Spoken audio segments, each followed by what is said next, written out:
sign off on this? I haven't even seen it yet. I don't know everything that's on there yet, so. Oh, you don't have a copy? No, I just came in and haven't seen it, so I don't know what that is. I mean, I know. What they said last time.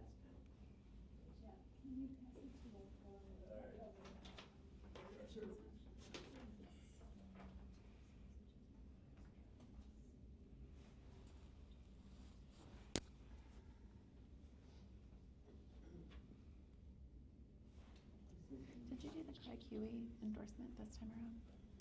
You did last I time, right? did. I think I did. I'm not sure if I'm on it, though. Okay.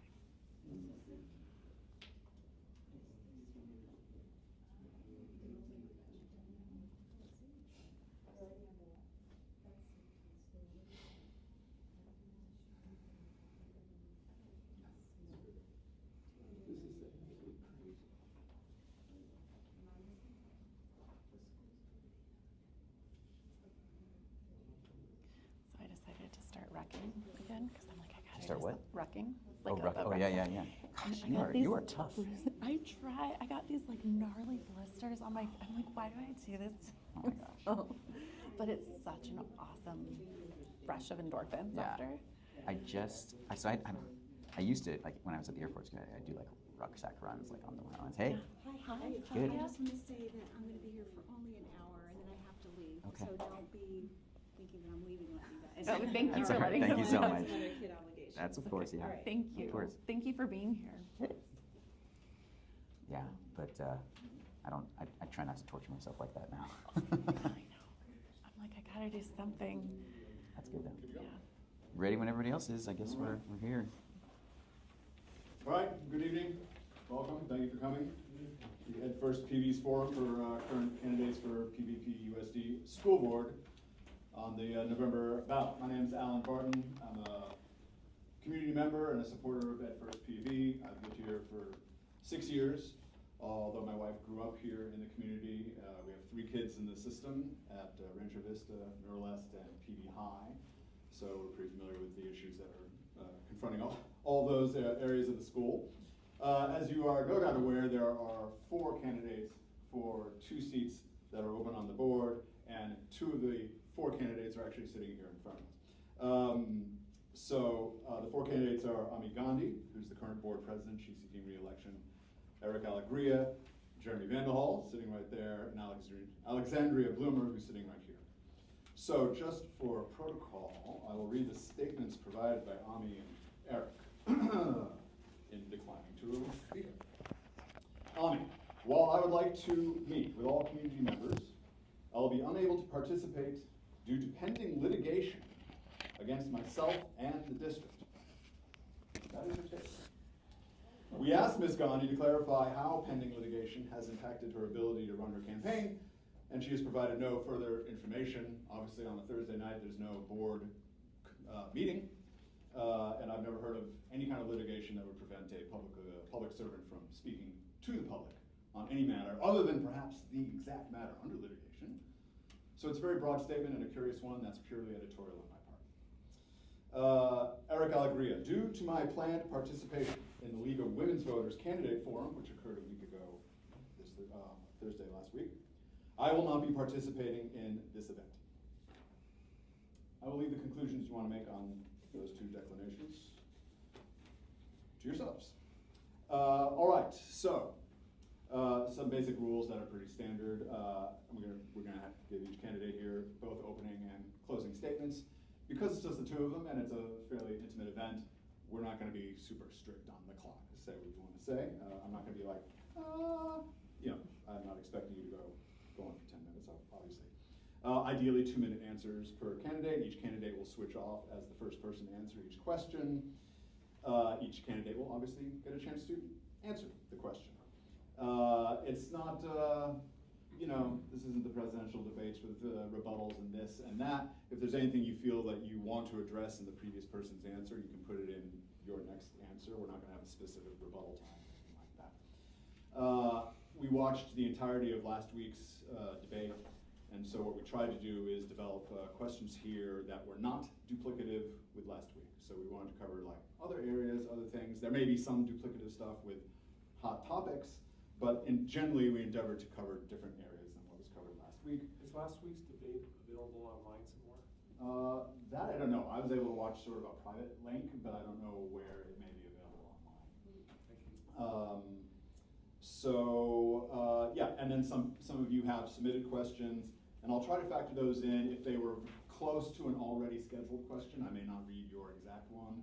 If I feel yours provides a good follow-up to an existing question, I may do that. So if you did submit, and it doesn't, I'm not reading from your piece of paper, it's because it's factored in either into existing questions, or I might use it as a follow-up to an existing question. All right? Cool. Question. Yeah. Help me with this, what you said there regarding the lawsuit. Help me with what that is. Can you give me more information? We have no information. I'll read her statement again. This is Ami's statement. While I would like to meet with all community members, I'll be unable to participate due to pending litigation against myself and the district. We are aware of no litigation. I'm not aware of There's certainly no event tonight that's a time conflict. And I've never heard, just as a person who's been on the planet a while, of any litigation that would prevent a public elected official from speaking to voters, which she did last Thursday at the League of Women Voters. So it's a very curious statement. Again, I'm editorializing. I'd rather she said it's date night with my husband. Yeah. I would believe that better. But that is her statement. I'm reading it, and then you can judge for yourself what that means about Ami and her point of view on this debate. All right, shall we? Yes, sir. I'm going to sit so I don't have to stand over you. Yes. Thank you so much, Alan. Thank you for taking the time to be here Of course, and moderate this. and you can lead off with an opening statement. Okay. Thank you to EdFirst for hosting this event, Megan and Charity. This takes a lot of work, and they've put a lot of thought and effort and energy into this. So I appreciate it. Thank you for the opportunity to be here tonight. And thank you for everyone for showing up. I appreciate you taking time out of your evening to be here. My name is Alexandria Blumer. I am a former special education teacher for the Palos Verdes School District. I have 2 children who attend school here. I am running for school board because it's a wonderful opportunity to get involved in the community, to give back. And while I think our school district is fantastic, I think we have some areas of opportunity to make it even better. So I look forward to hearing your concerns and your thoughts and your ideas. Thank you for being here. Jeremy? Thank you. Thank you to EdFirst. Thank you, Alan, for moderating, and thank you for all of you to show up here, and thank you to Alex for being here. I'm sorry that Eric and Ami couldn't be here. I very much enjoy a spirited, conversation, different ideas, looking at things, and I think the community is at a little bit of a loss for not being able to hear everybody's point of view tonight. My name is Jeremy Vanderhal. I grew up in Los Angeles. After high school, I went and I joined the Air Force, and I became a fighter pilot, a test pilot, a drone pilot. I was stationed all over the country and deployed all over the world. I've led large organizations of people, several hundred. I've worked with diverse groups of people, multinational. We're all working towards a specific goal. And I've been a leader in charge of executing programs that had budgets up to $2.7 billion. My last active duty station was here in California, which is where I met my wife, Katie, who grew up here in Palos Verdes. And rather than continue to move all over the country, we decided to separate from active duty and join the Air National Guard here in California and settle down roots in Los Angeles. When we decided that we wanted to settle down and create a home for having a family, it was a no-brainer. We came to Palos Verdes, where she grew up, specifically because of the schools. And now, years later, we have a daughter that just started kindergarten this year, and we are in it for the next 13 years. We're here. When I was in basic training, one of the things that I really liked about it was that it didn't matter where you came from, it didn't matter what language you spoke, your culture, anything. Everybody got the same haircut, everybody wore the same uniform, and we all started in the same place. And you rose based on your own merits, meaning how hard you work and how dedicated you were to it. And I think that's a beautiful analogy for America. And it doesn't matter if you're on the left or on the right, anywhere in between, it's something we can all agree on. And that's also what I love about the school board. Ostensibly, it is nonpartisan. You won't see a D or an R next to anybody's name. And so that way we can focus just on the kids and the issues that affect the kids and our community. And so despite what some people may say, I don't think anybody stands against the principles that we hold dear. This isn't a bloody fight where we just have different views on how to attack problems that I think we all agree are problems, and we can focus on protecting the kids. And that's why I'm here. I'm here to fight to protect the kids. So my priorities are transparency and accountability. My job on the school board is to represent everybody here in the community. And so the way that I do that is by doing everything I can to do in public view so that you can see if I am accurately representing your wishes. And that one priority kind of affects everything. So after that, though, obviously we're a school district, so my next top priority is high academic standards, and then fiscal responsibility, and creating a safe learning environment for all the kids. So I'm excited to hear the questions tonight and be able to give you my opinions on these topics. Great. All right, so first question, I'll let you start off this time. All right. By the definition of running for the board, you are seeking a change on the current board. What about its current composition or the actions of the current board do you want to change? Yeah, and so why? absolutely, great question. Thank you for asking. So the main thing is lack of transparency. I think there have been multiple examples of the school board not conducting their business out in the open for people to see and bringing it behind closed doors. And generally speaking, so for those that don't know, there's a law in California called the Brown Act, and it governs how public governing boards are meant to function. And basically, the general rule is everything should be out in the open, and there is only a very few minor cutouts for where things can be discussed in closed doors. And examples are if there is pending or future or existing litigation, if there is a personnel matter, like if an employee needs to be terminated or something to that effect, and a couple other cutouts. But short of that, everything should be out in the open. And so what I have seen is that there are some examples of the school board using some examples of things that should be behind closed doors, but kind of widening that scope to say, well, if it's even tangentially related to it, we're going to go ahead and keep that hidden away from closed doors. And the reason, ostensibly, is because they don't want the public to have their opinions on record. And in fact, just yesterday, the school board had a special meeting with their lawyer specifically to essentially retrain them on the Brown Act. And a question was asked specifically, if there is a personnel matter, if there is something that needs to be discussed behind closed doors, does that prevent the board from discussing other topics related to it, but not that specific personnel matter in open session? And the lawyer said, yeah, you could totally talk about that in open session. So basically countering exactly what the board has doing. So my pledge is to change that and say, and instead of saying the default is behind closed doors and maybe we'll let things out in the open, the default should be following the law, which is everything out in the open with only a very, very, very narrow carve-outs for what should be behind closed doors. All right, I'll repeat the question so you hear it again. What about the current composition or actions of the board do you want to change and why? Yes. So transparency is certainly of utmost importance. I agree with everything Jeremy said. Most things should be discussed in open session. I think that the current governing board, with the exception of one member, has taken advantage of the closed door sessions.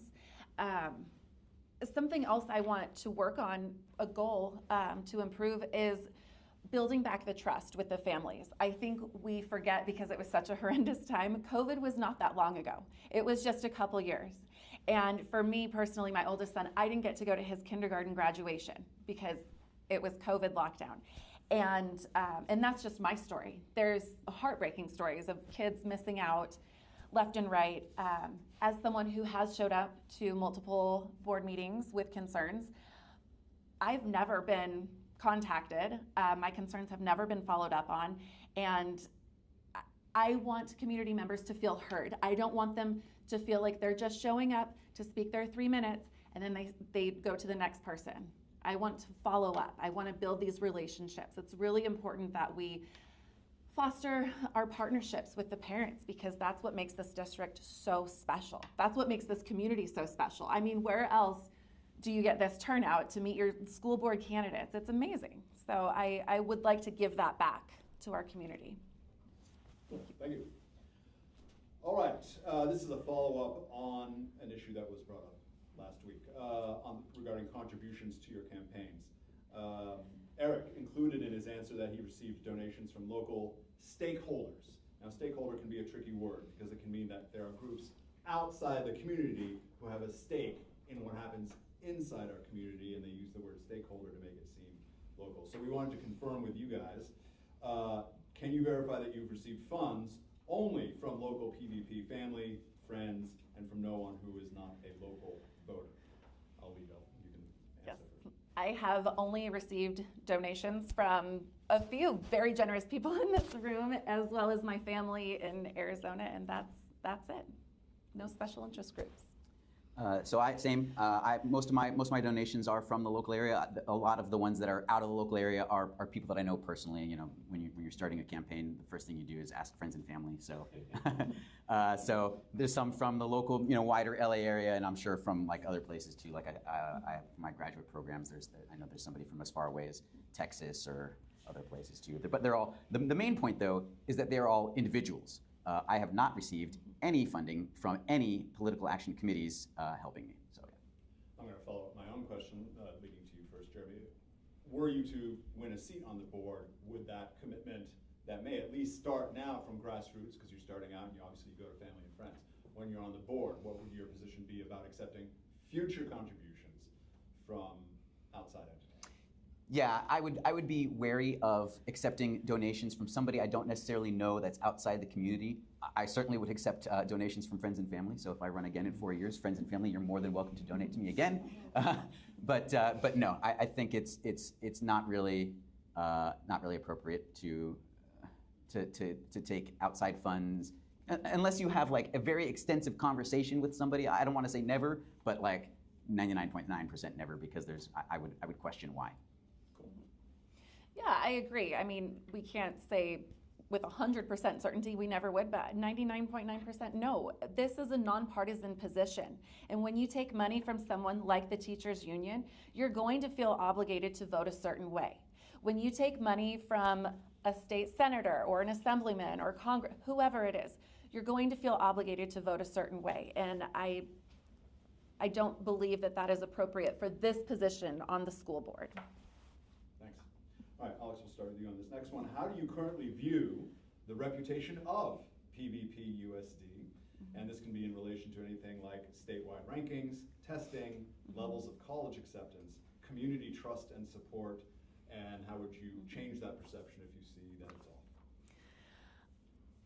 Overall, I think that Palos Verdes has a fantastic reputation.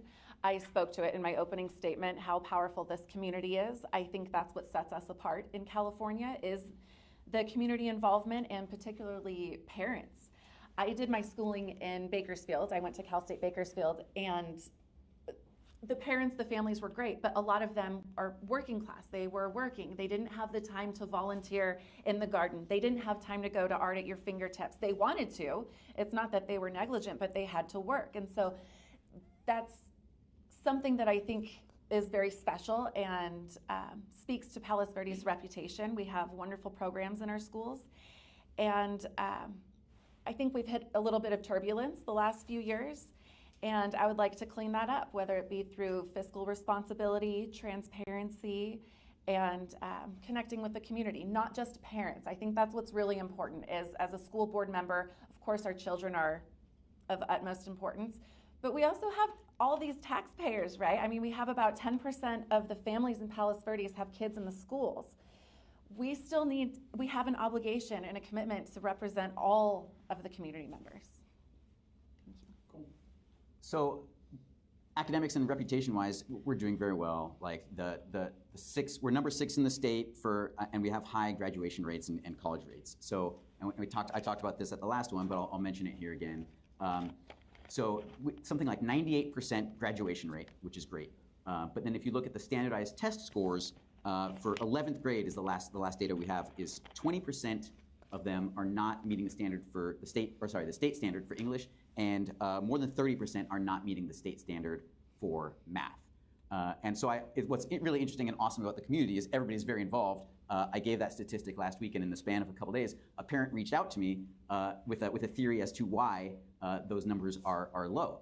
And she told me that basically her child, who was in high school, really just didn't care about the standardized test because it didn't really affect their grade. but the SATs did for college, so they just clicked B for everything. And so that might be affecting it, and I don't know if that's true, but the point is, numbers-wise, if I didn't hear that story from the parent, if you look at the graduation rate compared to the standardized testing score, there's a big gap. And there's no judgment on anybody for that. It's not anybody's fault, but I would like to know why. And if it turns out that the reason is just because kids are blowing it off and just pressing B, like, okay, maybe we need to somehow incentivize them to actually take it seriously, because that's really one of the only ways that we can actually compare apples to apples between districts, right? Because grades are very subjective. It depends a lot on how teachers are grading that particular class, that particular year, and it's hard to compare those between districts.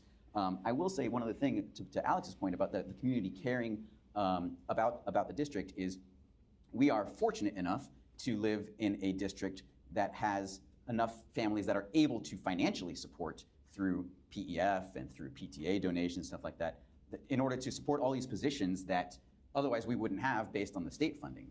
And so we are able to maintain that high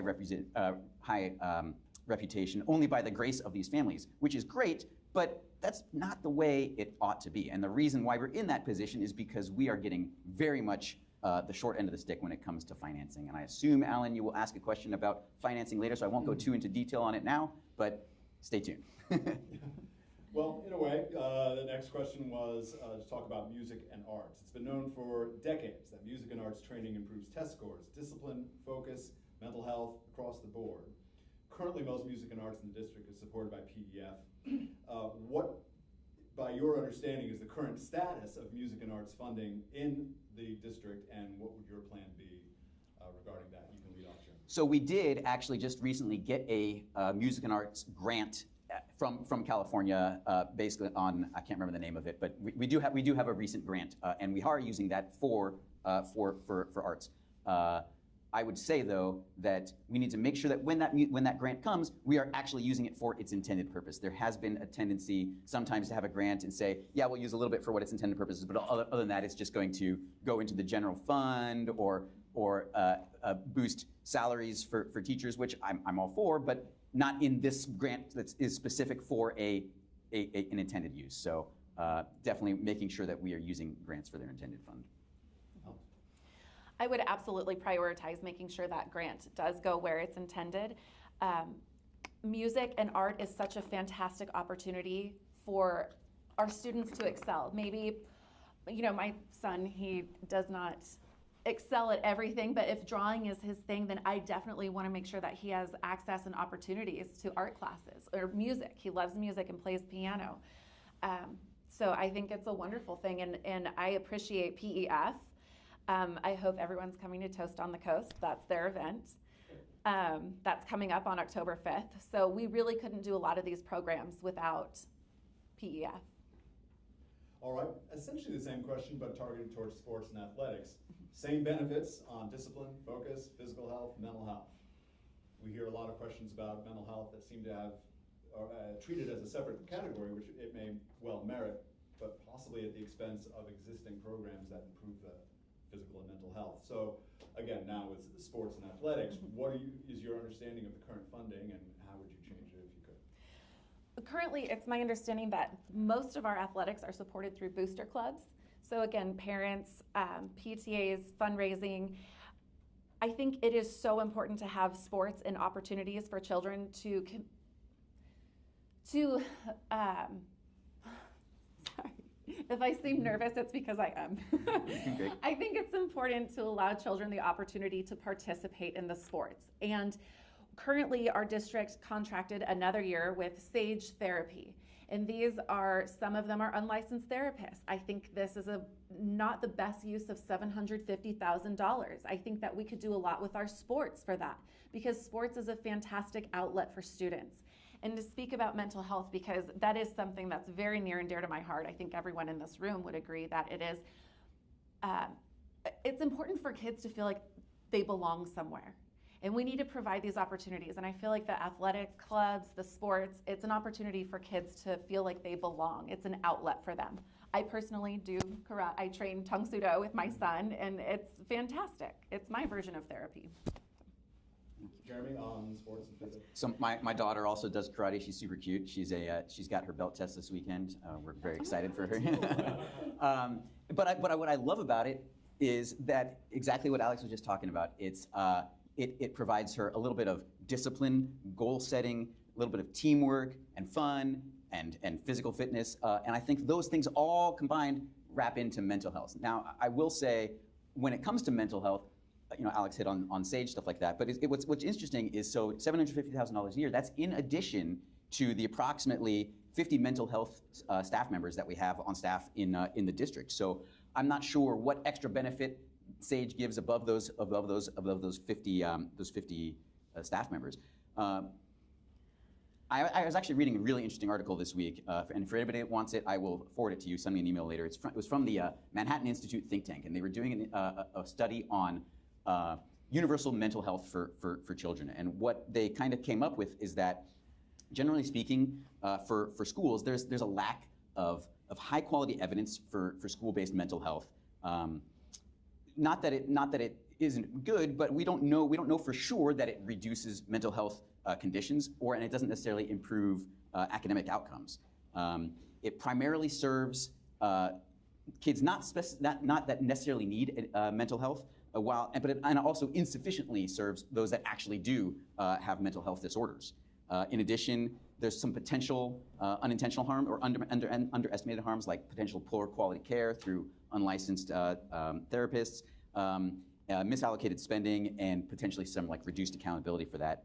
And then lastly, federal agencies that are responsible for the mental health, they don't really have any guidance on what it means for a program to be effective. So how to sort through all these different programs that exist and various initiatives. So I'm a numbers guy, and I talked about this last time as well, but if you're gonna design a program for the entire district regarding mental health, I would like to know, hey, what kind of numbers, what kind of metrics do you have to say that yes, it is working? And so my wife happens to be a psychiatrist, and I asked her that very question. She gave me a list of metrics that seemed really good. I presented to the board and said, hey, would we like to have that? Would we like to measure these? Have not heard back. And really the only way to know for sure what we're doing and if it's having any good, if it's having any effect, is by asking, for example, the SAGE program leaders. And that was submitted as a potential agenda topic, but we just found out last week that it was removed from the agenda list and was just going to be sent as what's called a Friday email, basically just a briefing from the superintendent to the board members. But thankfully, a board member caught it and put it back on there. And so it's just, I don't have judgment on it yet because I don't have numbers on it. So that's why I say open discussion, numbers, get some actual metrics to maybe prove that think tank study wrong. I would love to see that think tank study is wrong, but we can't because we don't have any numbers to back it up. Thank you. All right, next question is on trust, which has come up from both in previous answers.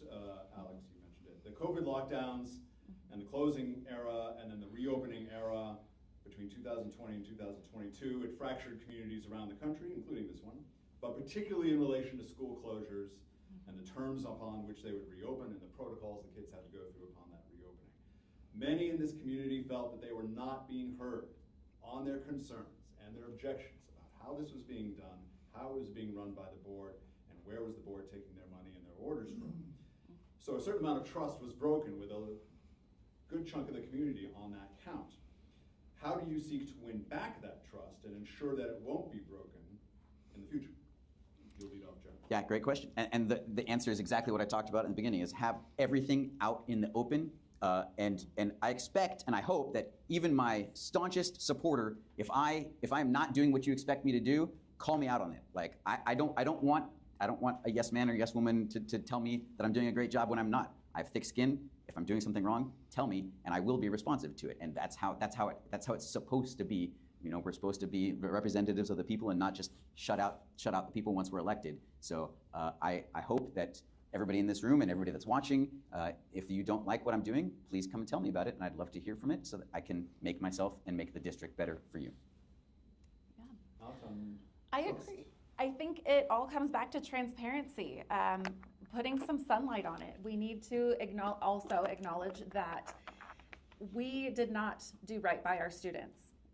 Having them wear masks outside, running track, that was it was ridiculous. You know, kids missing their graduation. I mean, kids missed out on athletic scholarships. I mean, there's such an impact. And I think that the governing board, I understand not everyone was on the board at that time, but you know, they owe the community at least an acknowledgement of, we are sorry, this was tough and we will do better. And if, God forbid, we get put in that situation again, we will handle it better. But again, it all comes back to just sunlight. Why aren't we talking about this openly? This should not be a secret. I'm going to add my own follow-up to it, and I'll leave it with you, Alex. Should it happen again, a lot of what we heard during that time was a deference to some entity above. The county says X, and so we must do X, and there is no discretion. If that happens, what are you going to do? I will fight against it. I will never, ever again put a mask on my child. That was heartbreaking. I will fight tooth and nail against it. I will not repeat what happened. Jeremy? So I'm a military guy. I talk in military terms. So I view my role as on the school board as being the shield and the sword, and it applies for a lot of things. And in this case, basically what it means is if the county comes down and says, hey, or anybody for that matter comes down and says, hey, you guys should do this. I act as the shield for the district and try to insulate them and say, hey, is this actually what's best for our district? And if we don't have to follow that law, and I don't think that it's good for our district, then that's simple. We don't follow that. We don't follow it because it's not a law. The sword part comes in where if they try to add some teeth to it and make it an actual law and threaten us, now it takes that's where you know, electing a strong board member is important, because now you have to have a little bit of guts and be able to stand your ground. And if it comes down to the point where now they make a law and you don't want to follow it because you don't think it's good for your district, you really only have two choices. You either not follow it and wait for them to sue you, or you take the fight to them and say, nope, we're going to sue you because we don't want to do this. So, long answer to a short question: protect the district, do what's right by us, and don't necessarily listen to everything that comes from outside if it's not good for us. Thank you. All right, long-awaited questions about the bond. Real simple.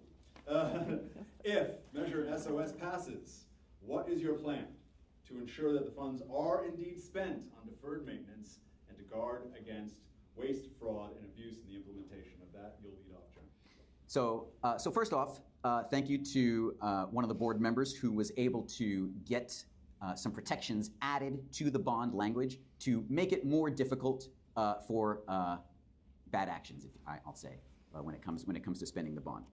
The other thing I will say is, if people are very concerned about it, which they should, part of the bond is a citizens oversight committee. So I highly recommend to you that if the bond passes and you are concerned about it, everybody in this room should apply to be on that citizens oversight committee, so that you can make sure that you keep a watchful eye over it. And part of that is us as well. So I think what we on the board can do is number one, my blanket priority is transparency, right? Everything should be out in the open so that everybody can see. There should not be any closed door meetings regarding this.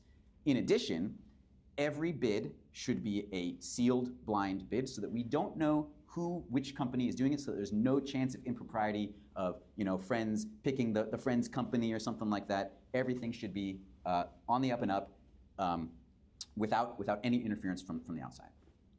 Thanks.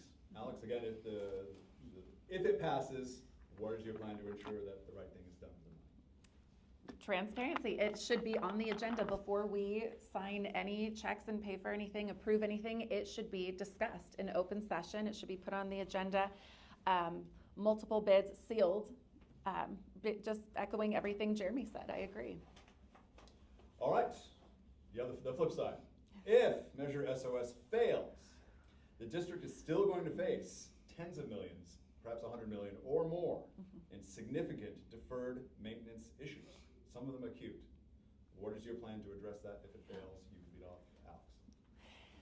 So our buildings are eligible for state funding because of the age. They were built in the 60s, many of them.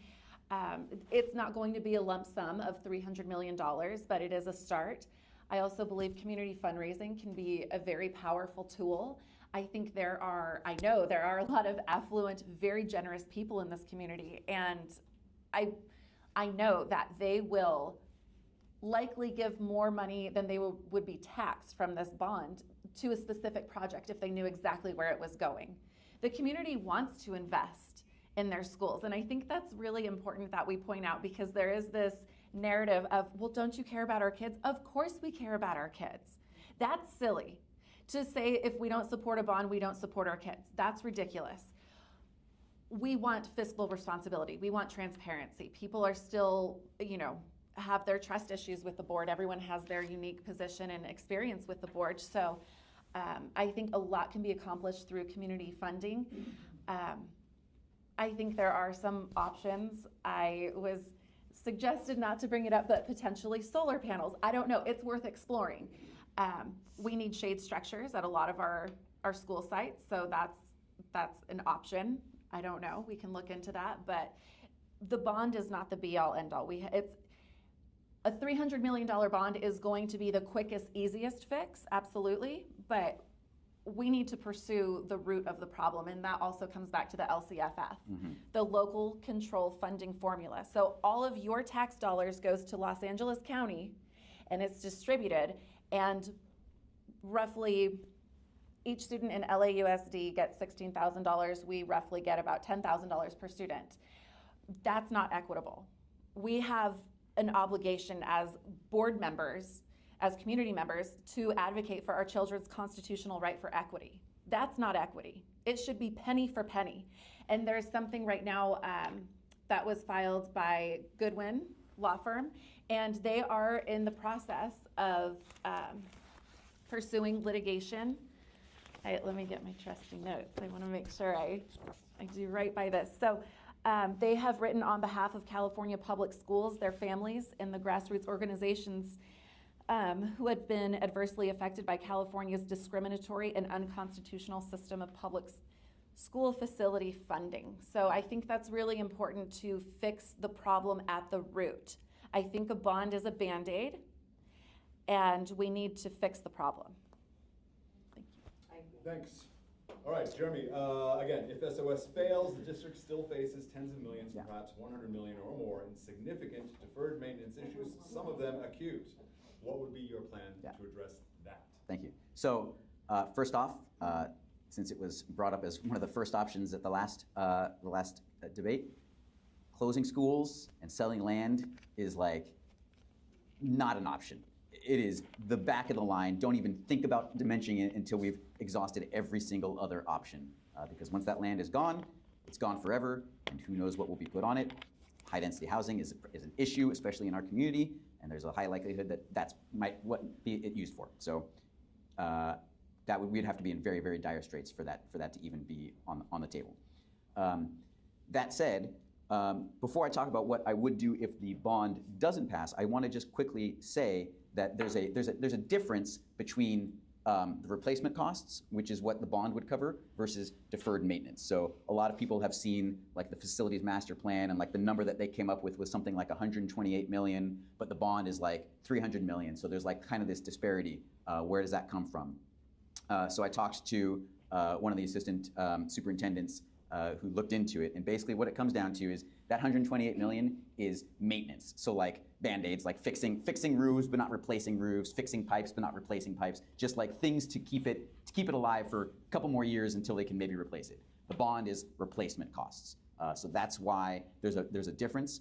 And in theory, and no, not in theory, in reality, if the bond happens, then the the maintenance costs go down, because now they don't have to be continually fixing all these things that are breaking, because now they're hopefully brand new, and that part of the budget can go down. So there is a little bit of that side that I just want to dispel some of the rumors on that one. I will also say, generally speaking, I don't like taxes, and I don't like taxes in California, especially because they pull from us and spend on their pet projects elsewhere. But even the most conservative tax hawk could, in theory, get behind a bond, because it is one of the only cases in California where local bonds stay local and must be spent on what's on the list versus other taxes that get spent elsewhere or can be used for all sorts of things once the money's there. So to your question about what happens if we don't get the bond approved, there's a bunch of options. One of them is grants. We need to potentially have a bunch of grant writers try to get extra money, because there's all sorts of grant money out there. But to have enough people to write those grants, we either need to hopefully get volunteers. In fact, at the last debate, a person came up to me during the break and said, "Hey, I write grants as a living. I would love to volunteer to do that." So if there's any grant writers out there watching and you would like to help, please do it, because we might need it. And even if we do get the bond, it's great to have, because it's basically free money. Corporate sponsorships. We're in Southern California. We have all sorts of aerospace companies near us and tech companies near us, and they should and are interested in helping to develop like the next generation of STEM people that would then be potentially their employees in 4 to 5 years, something like that. So maybe corporate sponsorships, getting them to get in there. Community fundraising, like Alex talked about. Endowments. So right now, PEF is its own endowment, and then they take from it as necessary to support us. But maybe we look into creating our own independent endowment specifically for facilities and basically seeding it with the local community. But eventually it gets big enough to the point where it just feeds itself. You talk to like Ivy League colleges that have these like hundreds of millions of dollars of endowments, and basically just on the interest alone, they use it to fund themselves. So if we can get to that point, then we essentially cut ourselves off from needing all these extra things, and we don't have to worry about that. Public-private partnerships, so getting private companies investing in there in order to basically get some other benefit from themselves. And then lastly, alternate forms of like revenue. So like we're already doing some of that as well. So we rent out our fields to like AYSO, and we get some revenue like that. So maybe think a little outside of the box. How can we use our campuses to generate extra revenue? It's not going to be like hundreds of millions, but every little bit helps. And then the only other thing there, that's revenue. The last part is just, when you're on a tight budget, you be a little bit more critical of your spending decisions and make sure that that nothing unnecessary gets spent money on. Even if it's just $10,000, $20,000, $30,000, like in a $150 million budget, you think that's just a drop in a bucket. But every little penny counts, especially when when our buildings are falling apart. Yeah, follow up on that. Let's say, hypothetically, $5 million falls in your lap. Mm-hmm. A grant. Yeah. You found this grant. Where are you spending it? So we should have a prioritized like emergency list of like, all right, if we have enough money for this project, we do that. But I certainly understand that. But I'm looking more for like, here's $5 million. What is the infrastructure that you prioritize? Yeah. In terms of your awareness of what's Sure, going on in the district. I don't have that much granularity into the specific projects, but it would be things that are safety related. So it would be like roofs that could potentially fall in, concrete that could potentially, electrical, plumbing. Again, I don't have that level of granularity, but like one of the first things I would want to do is create that prioritized list. Right now there is a project list, but to my knowledge, I don't think it is prioritized to be like, hey, here's the order and here's how much it costs. So we should definitely be doing that. Alex, $5 million. What do you think to do? I would address the electrical at Miralest. Miralest had to close for 3 days last year. Last school year, they lost 3 days of instructional time. So I think that's pretty high on the priority list. Okay. And that's going to be a very pricey project. Cool. All right, more on the financing. Ami in last week's debate, at least then and maybe in more other occasions that I haven't seen her, she'll say that 85% of the budget is for staffing and teachers. And I find that there's a sort of it creates a sense of non-discretion. 85% is staffing and teachers, and you think, okay, well, I guess all the discretion is outside of that. Where does the board have discretion within the PVPUSD budget, which is north of $150 million, I think? And what would you seek to change in terms of those funding priorities? You get to lead off. So I also recall Ami saying that the board is currently spending 4% of the discretionary budget on facility maintenance. I would increase that. I think our facilities show that we're in dire need of that. So I would definitely prioritize that for the discretionary spending. Cool. Again, where does the board have discretion, and how would you change it in terms of those priorities? Just like any budget, there's some things that you cannot change, and that figure is probably about right. 85% is for salaries and wages.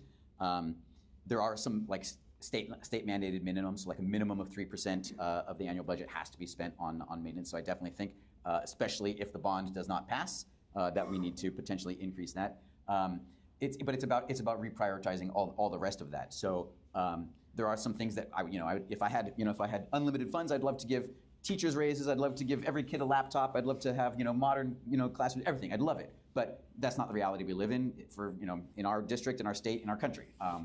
And so we need to at that time every year we need to prioritize, and it should not just necessarily be well, this is what we did last year, so this is what we're going to do this year.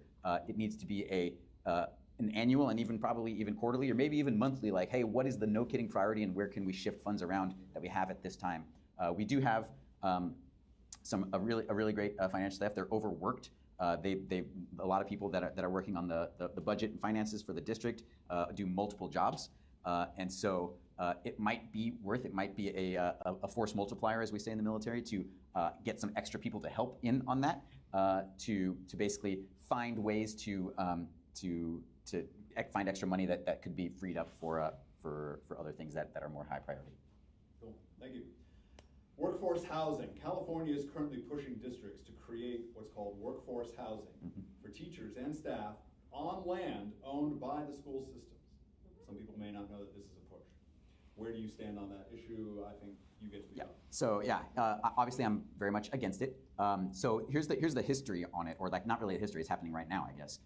So on this ballot in November is something called Proposition 2.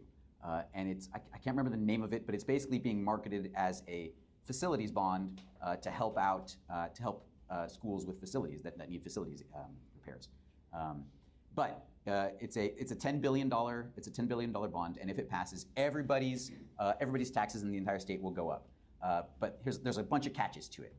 Number one, it's matching only. So if that proposition passes and our local bond does not pass, our taxes will go up, but we will see none of that money because it will all go to other districts that do pass a local bond. Number two, if it does pass and our local bond passes, we will receive less money than other districts that also pass their local bonds, and that is because of the Goodwin letter, which basically a bunch of districts banded together with a law firm that I think worked pro bono for them to basically demand that California shift this Proposition 2, which, by the way, started off as AB, I think 247, which was written by our own representative, Almer Atsushi.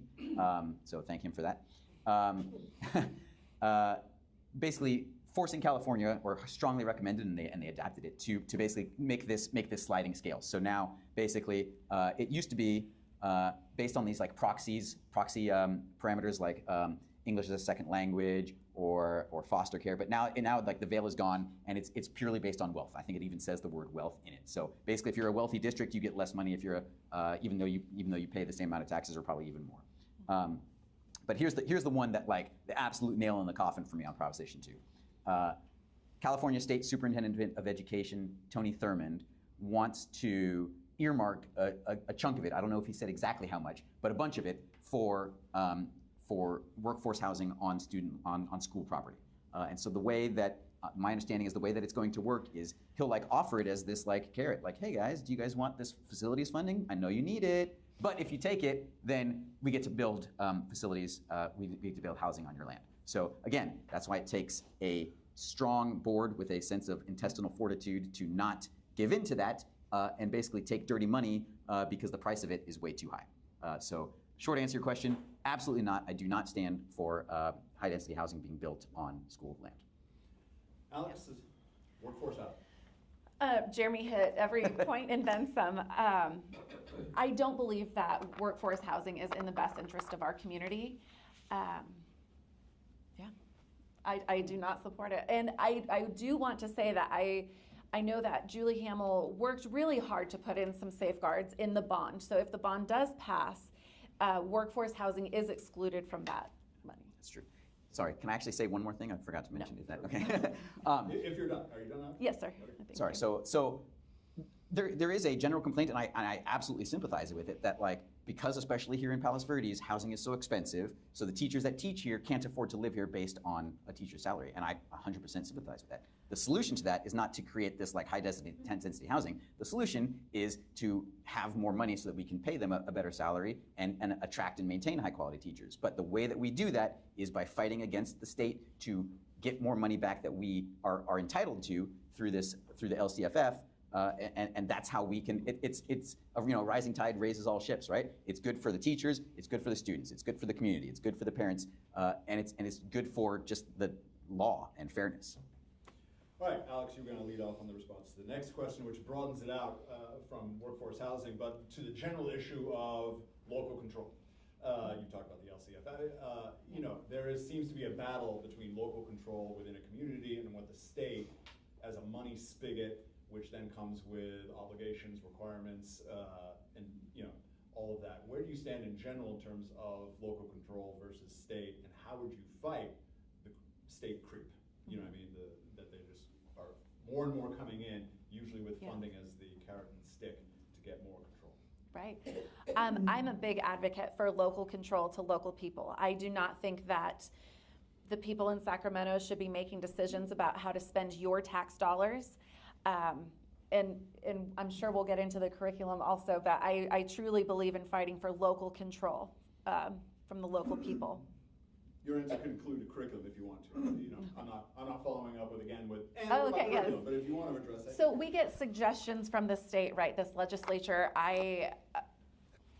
I believe in constitutional rights. I believe in your rights, and I want to represent your wants and your views and your positions. So, can you please? I'm sorry. I'm going to. Well, the issue was local control. Yeah, what would you do to combat state mission creep and funding creep? Yeah. Where they vote in favor of the community. Vote in favor of local control. Yeah, and basically, in other words, it takes guts, right? Because California is this big, behemoth, and they wield a lot of power, they wield a lot of money, they could threaten you, and it's easy to just say, okay, I'm just going to do what you say because I don't want to get in trouble and I don't want to look bad or whatever, or be in the news or anything like that. And then what ends up happening is you make bad choices for the community because you'd rather just take the easy route. And so it's hard. You have to stand up and you have to say, no, this is not good for my community. And if that means in the short term, maybe we are hurt a little bit because we're not getting extra funding that they're using to trick us into doing something that we don't want to do, fine. But in the long run, we'll be better off because we are keeping the community's interests at heart versus what the state thinks is best for us. Cool. All right, next topic, conflicts of interest. Have you observed or are you aware of any conflicts of interest that may currently exist between the district and outside entities, consultants, vendors, etc.? I think you're actually on it. It's your turn to lead off. Yeah, couple examples. Everybody's aware of SAGE, which is the therapists that we have contracted out that Alex mentioned, about $750,000 a year. The origin story of it, though, the first year that we got them, the assistant superintendent at the time it's kind of unclear, either she was on the board or she was very close friends with somebody that was on the board of the company that we hired. And so that was a little shady at the time. I don't know if it was even brought up by anybody, but it was discovered later on. And so that in and of itself warrants like, hey, did we get this contract legitimately in the first place? Which is, by the way, why we should have sealed bids because of exactly that reason. So it's questionable about that. The other one too, and so here's the deal on our the law firm that represents us. So we have the district has a law firm that they contracted to represent them. A subsidiary of that law firm is a superintendent search firm. So when the superintendent search firm that was used by the district when we found Dr. Serrano is the one that's the subsidiary of it. So obvious conflict of interest, because when the board then goes to the law firm that says, hey, give us objective legal opinions on these candidates, there's a little bit of a conflict of interest built in because their own subsidiary is the one that is doing the search. And a board member at the time brought that up and said, hey, we should at least think about maybe splitting those up so that we have a legitimate and no conflict of interest process. And she was voted down 4-1. And what that does then, it casts a shadow over the whole process. And Dr. Serrano's been doing a decent job, but everybody has now this question mark, like, hey, why did she get hired? I don't know. And so the whole process needs to be just anything that like that. Those are examples of conflict of interest that if it gets brought up, it should be given more attention. And in the past, basically, every time it has been brought up, it was shot down 4-1, and business continued as usual. All right, Alex, have you observed or are you aware of any conflicts of interest that may currently exist between the district and outside entities? Yeah, I was going to mention the superintendent. I also believe there's been a few conflicts of interest in promoting this bond SOS with people outside of our community. Yeah, workforce housing, that concerns me when we have our teacher union rep showing up, advocating and pushing for the workforce housing. So, but I think Jeremy, again, did a fabulous job addressing that. Okay. AI. Anecdotally, it would seem, and I have the 3 kids, and I ask around, and I talk to my siblings who have kids and stuff like that. It would seem that AI has its positive aspects, but that the students are learning primarily to disguise its use as their own organic work. So they know enough to know AI, and they know enough to know how to not get caught using it. How can the district address this as this technology continues to expand? Alex, you lead off. So obviously emphasizing ethical use of AI is the first line of defense. Teachers need to really put strict boundaries and expectations in place of their students. There's also a tool called turnitin.com, and you have to upload your written work to this website, and they scan through it. And so it'll give you a percentage of how much was possibly plagiarized, and I think that's a fantastic tool. But unfortunately, this is uncharted territory. This is new, so it's going to be a lot of trial and error. But I think those are a couple ways that we can hopefully combat that. Yeah. So yeah, so Alex mentioned there's plagiarism detectors. I don't know if there's like AI detectors yet, or if they are, how reliable they are. But it's definitely that's a technological solution that we could look into. But short of that, it's always a cat and mouse game. Like right when I was in high school, the way that all the kids were cheating back then was by writing their answers in their TI-85, and because you had to have your TI-85 for the math class. But then it's a cat and mouse game, right? So like people come up with a way to cheat, and then they come up with a way to stop you from cheating. So we need to be creative on that. So like in addition to these technological solutions, maybe come up with ways to create assignments that would preclude AI from being an advantage in the assignments. And that's, I don't know if that necessarily falls under district policy, or if there are organizations out there that are thinking about this already that we can contract with to help basically give maybe professional development to teachers to help with basically building assignments that would do that. Cool. School board responsiveness. Currently, the district invites online questions regarding its agenda items, but many feel that they are typing their questions into a void and it's a black hole and they never hear anything back. Where would you stand on whether the board should respond in some way, even if it's someone delegated to respond, to every question that legitimately addresses agenda items, whether online or in person? Jeremy, you get to lead. Sure. I will say, the response from current board members is a mixed bag. There are some board members that usually if I have an issue, I write to all of them, and usually there's 1 or 2 that will consistently write back, and some that will almost never write back. So my goal is to be one of the people that always writes back. And so I lost my train of thought. Apologies. Yeah. A way of would you commit to, or is there a way that the school board could respond Yes. to everything online and in person? Yes. So first, regarding in person, they are limited to a certain extent. They are limited to a certain extent. Like during the non-agenda items, when the people are out there talking, they can't respond. But they can respond later on in their own comments if they're ready to do that.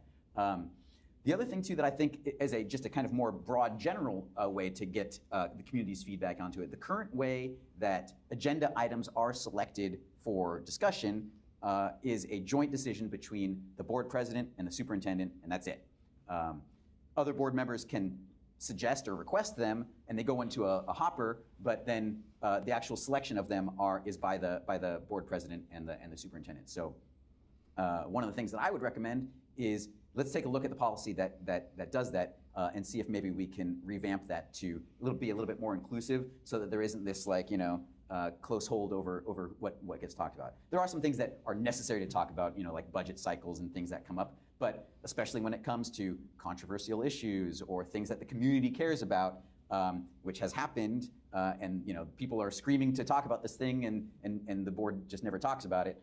Maybe there's a way that we can do that so that it's a little bit more equitable in that regard. Alex, school board responsiveness. I think it's really important to respond to the written comments, to any comments or concerns that are submitted. It would be up to the discretion of the board if it's worth responding to or not. Not every comment you can really respond to, but I think delegating, making sure that someone is on top, okay, at this board meeting, we're going to need so-and-so to make sure you respond to these topics. We've had some board meetings that are flooded with comments afterward, and then some board meetings where there's one or two. So I think just delegating and making sure there's some accountability that people are responded to, and I think that would be a huge bonus in building back the trust with the community so they feel heard. Cool. All right, the great spring 2024 yearbook fiasco at PV High School.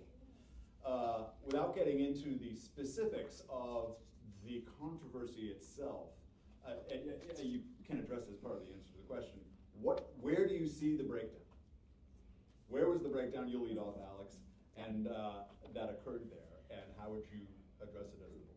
Yeah, so the teacher that was responsible for overseeing the editing of the yearbook, there should have been protocols in place. We need board codes, education codes, that protect, because it also protects the teachers, right? Because we don't want the teachers to get in trouble, but we need to hold them accountable, and we need to be clear about our expectations that we are not going to print and distribute propaganda.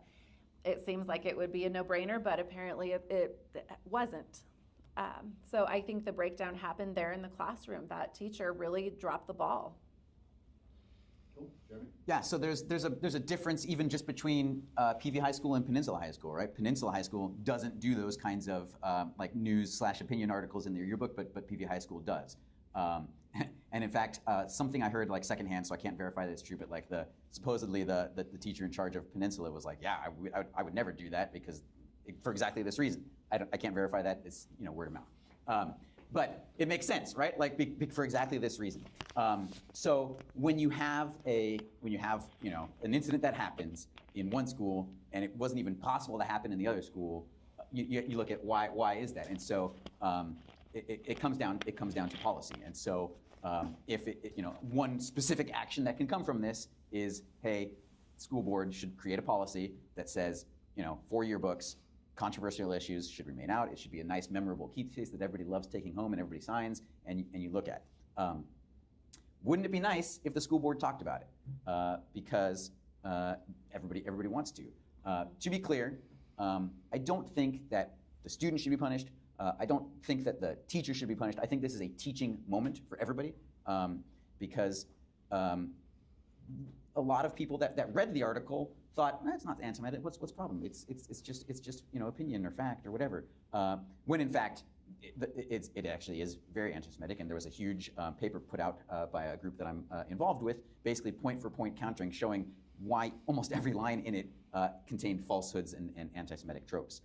And so the fact that it was written and reviewed and nobody seems to have a problem with it just shows that just a lack of education on this specific topic. But we could have avoided this whole problem by having a policy. So the school board should talk about what that policy is. They currently have not, and the reason they have not goes back to what I was talking about at the beginning about transparency, because they initially said, well, we can't talk about it because there's open litigation, because there was somebody that filed a Title VI complaint against the district. That Title VI complaint was resolved and settled on August 28th. There was another school board meeting on September 11th, and it was still not agendized then.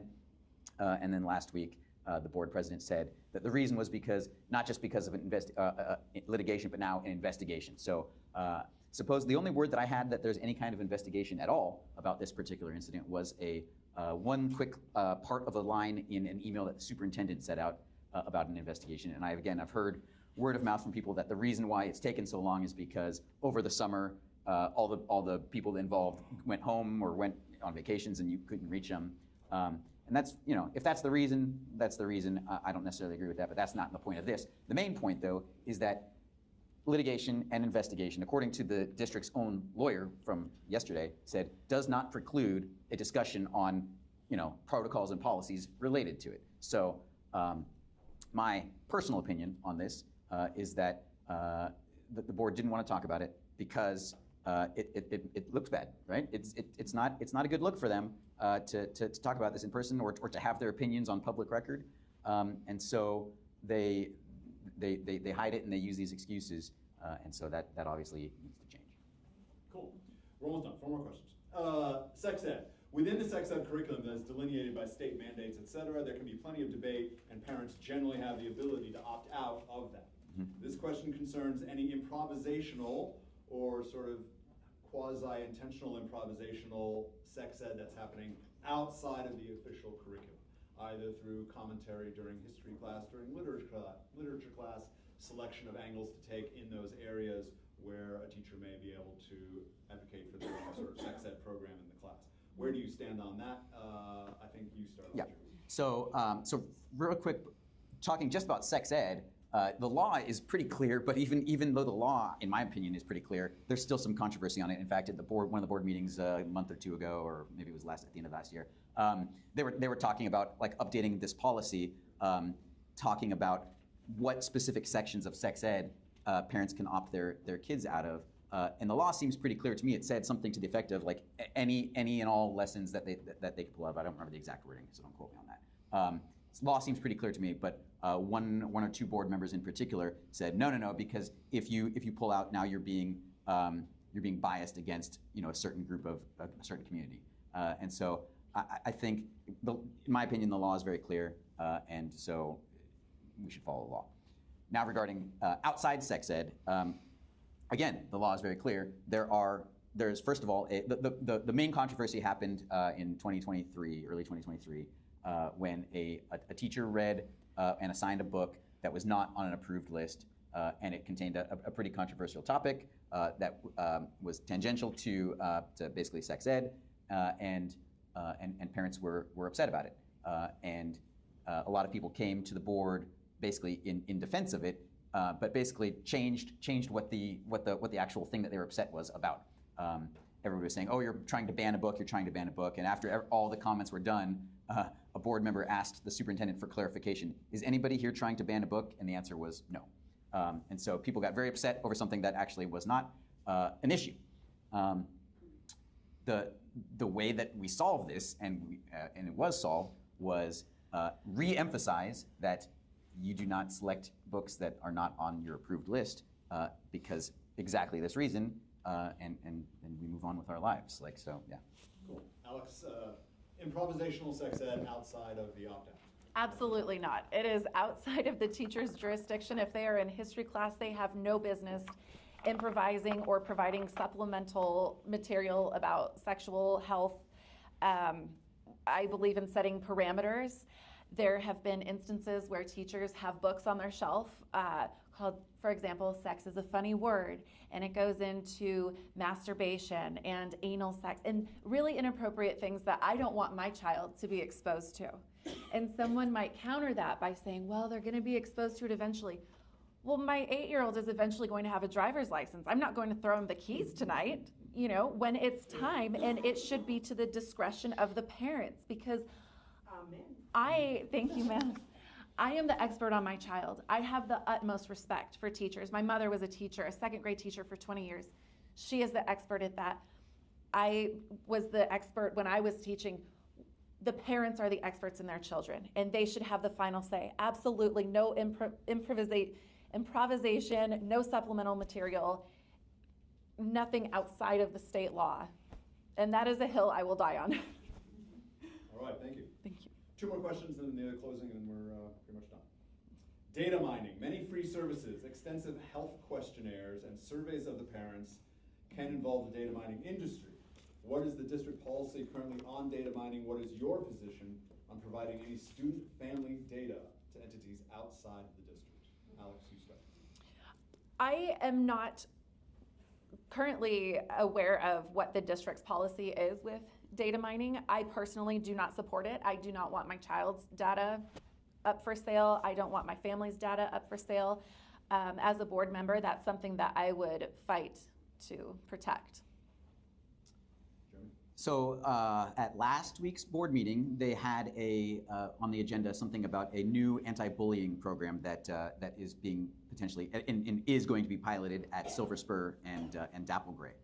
And what I didn't like about how it was presented was it was basically like, you have to vote on it now because if we don't give them an answer soon, we're going to get dropped out. And basically it gave the board no time really to really consider it and think about it and get follow-up materials. And in fact, the only material that they got from this program was the survey that they were going to ask all the kids. And in fact, everybody on the board agreed that the survey was inappropriate. It was asking like third graders like sex questions, which was like way not okay.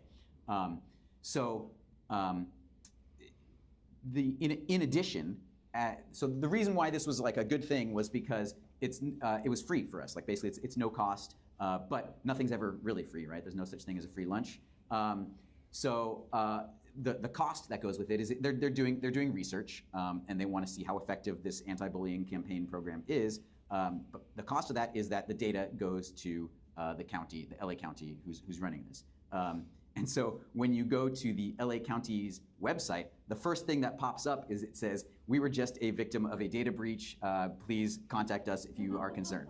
So I'm very concerned about this, and unfortunately, again, as is the trend, this was approved 4-1. The only voice of reason, in my opinion, voted for it, or voted against it rather.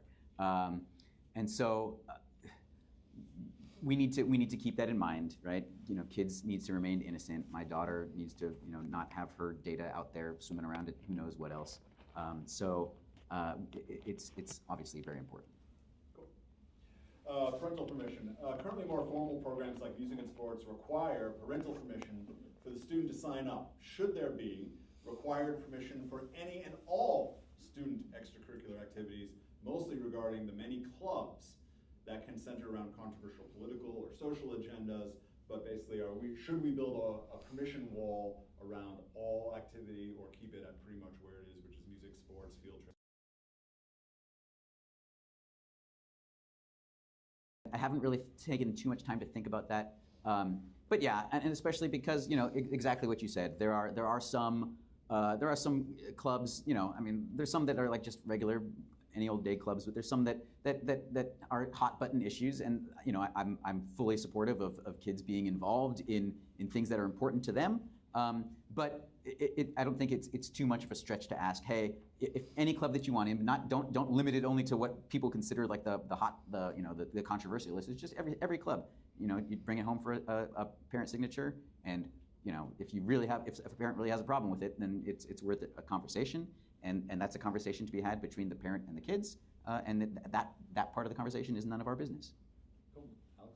Yeah. Can you read the question again? Yeah, sure. Currently, more formal programs like music and sports require parental permission for the student to sign up. Mm-hmm. Should there be a required parental permission for any and all student extracurricular activities, particularly surrounding clubs? So this is mostly middle school, high school, where the kids, there's that day where they can sign up for a million things, and you may not know what they've signed up for, and you may have an issue around it. Yes. What do you think? Yes. Parents should have to sign off on any club or group that kids are participating in on public school campus. I find it concerning that anyone would have a problem with that. It's as simple as a permission slip. It's disclosing to parents what their kids are involved in. I think it's a wonderful thing. Cool. Final question, then you can do closing. This is about district communication. I know for me, with 3 kids, 3 schools, currently between each school, Aries, the principal, the superintendent, parent square, PEF, etc., we are under a deluge, a flood of email and other kinds of communication. What do you think the district could do better to handle the flow of communication, particularly so that permissions and opt-outs come to the top, and I'm not missing out because of the flood of an opt-out on something I want to opt out on? You get to lead response. Me? Yes. Okay. That is a really good question, because I do think that our district does do a fantastic job communicating everything with parents. I have a first grader and a third grader, and we get lots of emails, and I appreciate them keeping us in the loop. As far as prioritizing, I think that they're doing a decent job. I really do. There was a there is a security scare today, and we got emails. You know, I think it's really up to the parents to read it and keep up on it. So I think also any urgent matter should be sent from one source. So I don't think it should be on parent. I had that parent square too. You have to sign in areas, and there's all kinds of weird. It should be very clear, and I think it should come right from the PVPUSD superintendent. Cool. Jeremy? So the board is still working on, or just approved, it's in the final stages of their official communications plan that they've been working on for months. And you know, hopefully, if and when it is implemented, it will smooth things out. I think overall, it's going pretty well, but there's a few instances where it certainly can be improved. And even if it was quote perfect, there's always, you know, it's always continuous improvement. You never just sit back and rest on your laurels.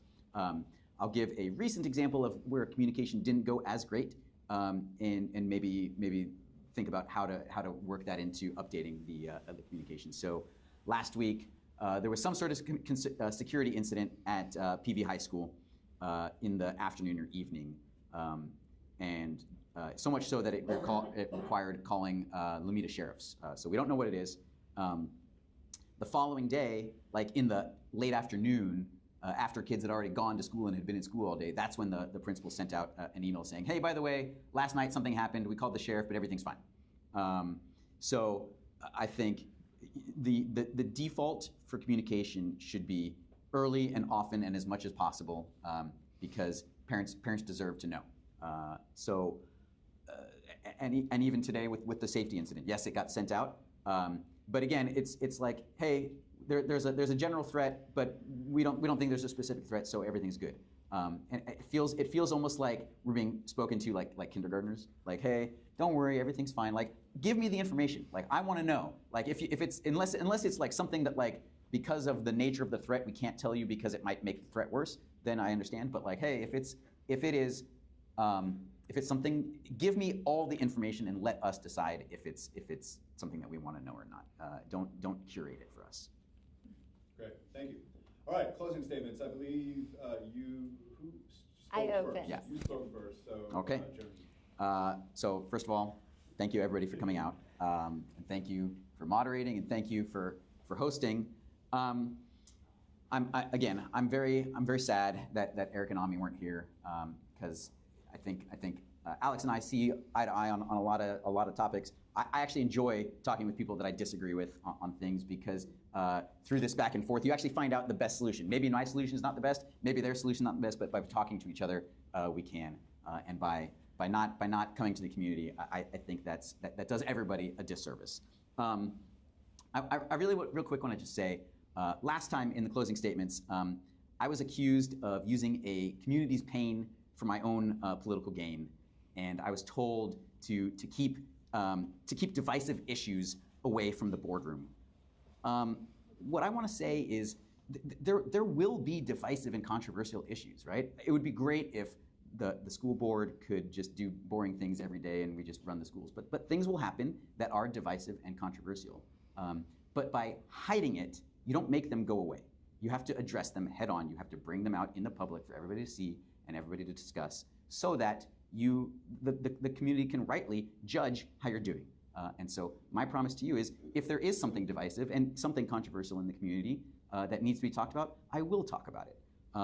There's a lot at stake here, and we need a board that can be trusted, and that's how you can engender that trust, right? So we need a board that can be trusted to represent the community and the parents, and we need a board that can be trusted to prioritize protecting kids over protecting their own reputation. So again, thank you to everybody for coming out. Thank you for the questions. If you didn't get your question answered, go to my website, www.vanderhal4pv.net. I have some answers on there, and if you still don't find the answer you want, please email me. I love it, and I love being challenged. So if you disagree with me, tell me, and let's talk. We'll meet for coffee or something. Thank you.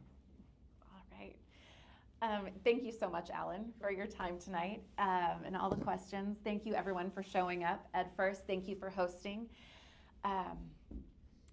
I really hope that I get an opportunity to serve on the school board because I want to represent, first and foremost, children. I think our society has gotten to the point where we're so scared to speak out about things that we believe in because we don't want to be name called.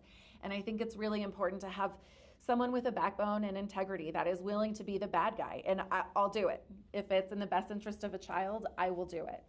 So I hope that I get your vote, and I appreciate everyone being here. Thank you so much. Great. A hand for Eric Alegria. And then just a reminder to all of you, on the ballot, there's 2 open seats. You have 2 votes to cast for 2 people to fill 2 seats. And there are 2 people here. Use your votes. Put 2 more people on. Thank you. Thank you for the water. Oh, you're welcome. I understand there's $6 million Hey, from the. thanks. How are you? From the past. I know. bonds. A little bit, but I'm nervous. I'm always nervous before and after, That's a but during, fantastic I'm in the question. zone. But you know what's crazy?